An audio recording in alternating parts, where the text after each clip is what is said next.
Synoptic links. Synoptic links are typically examined at the end of your A-level course or any examination course. It's typically referred to evaluation marks, really. Now, synoptic means the whole of, or the whole picture, the wider area. So to get synoptic links into your business studies course, you need to start bringing together all the knowledge that you've learned throughout the course. So that's BUS1, BUS2, BUS3 and BUS4.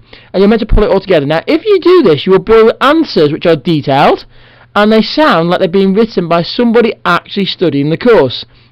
Because remember, anybody could probably write an answer guessing what is actually required, but not anybody could write an answer that sounds technical by somebody who has studied the subject. So let's have a look at a simple synoptic link, and then we'll show you how you can do this yourself and practice it.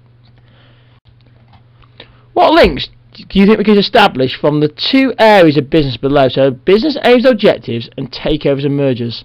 So see, you probably want to pause the video in a minute, but see if you can think of some links you can get. So links between the two bits of content: business aims and objectives, takeovers and mergers. There should be a really obvious link staring in the face. Think business aims and objectives, takeovers and mergers. Pause the video now, think of some links, jot them down, and then unpause and let's have a look at some of the answers. Okay, I'm hoping that you thought about a possible link between the aim of growing the business, and you could actually achieve the aim of growing by deciding to take over or merge with a competitor. So in my case here, I've obviously said about taking over a competitor, but you could actually have a merger and a joint venture. So there's lots of different answers. You could also have different answers, maybe with different aims. But realistically, the one I was hoping you'd be drawing out there, and you can hopefully see where I've got it from, is the idea of growing your business could be the aim, and to do that aim you might want to take over or merge with another organisation. So let's take it one further. So now let's try and throw in an example. So I've got Sky Broadband and O2 Broadband. We've used it before in my other examples. So these are two organisations who've been involved in a takeover or a merger. So in this case here, I've got my line again. An organisation with the aim of growth could achieve this by deciding to take over a rival competitor like we had before. An example of this is when Sky Broadband purchased O2 Broadband for £200 million. Look how that answer has started to take shape now. That answer has started to sound very technical. It sounds like somebody who understands the subject.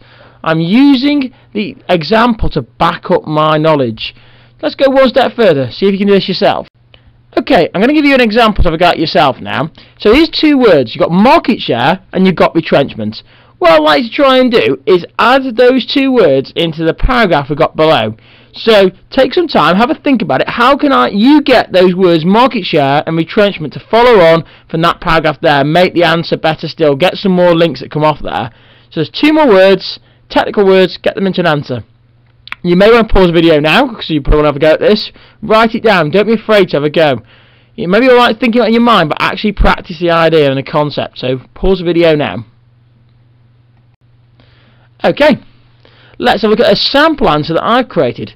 An organisation with the aim of growth could achieve this by deciding to take over a rival competitor. An example of this is when Sky Broadband purchased O2 Broadband for £200 million.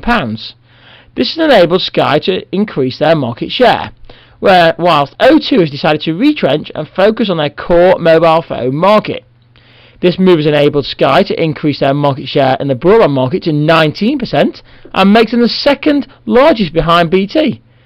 This move has also enabled O2 to retrench from the market and use a capital raise to invest in developing their mobile 4G network. Now, as you can see, that's a possible answer that I've just created.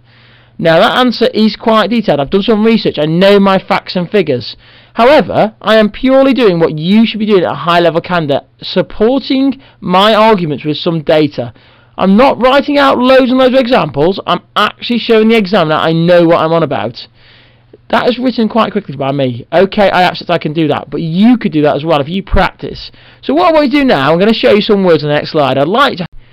What can you do with those four words there? Try and find a common link. So you've got the word monopoly, profit margin, economy of scale, organisational culture. And try and find some synoptic links between those words. And then write them in the comments box underneath here on YouTube. You know, write them in there. Let me have a look at what they are. Share them with us all. Let's see what your synoptic links actually are between those four words. It'd be a great way to share some feedback and see how you're doing. If you're getting really good at this, throw some examples in. Don't be afraid to back up your evidence with examples. That is how you get high marks in this exam. So really, that is how you make synoptic links. Hopefully this video has helped you to think about how to make them. It's going to take practice, it's going to take time, you've got to persevere, don't give up with it. When you do these synoptic links, once they start forming, you can get an A or B grade. That is how you get the top grade in any exam. And this is not just for business studies, this is for every single exam you do. Synoptic links need to be there. I will make some more tutorials on this idea and play a few little games with you, but you've got to start to do it. Okay, that's it. You now should be able to start to make answers with synoptic links. You need to now practice that on your own. Make your own set of cards and then try and find links. I'll make, like I say, some activities to do this, but you've got to start having a go at it. Don't forget to tweet me at @BussB and give me a follow on Twitter, so @BBussB, and subscribe to the YouTube channel. Also check out my website, bbussb.co.uk, and don't forget to post your answers below on the YouTube comments box below.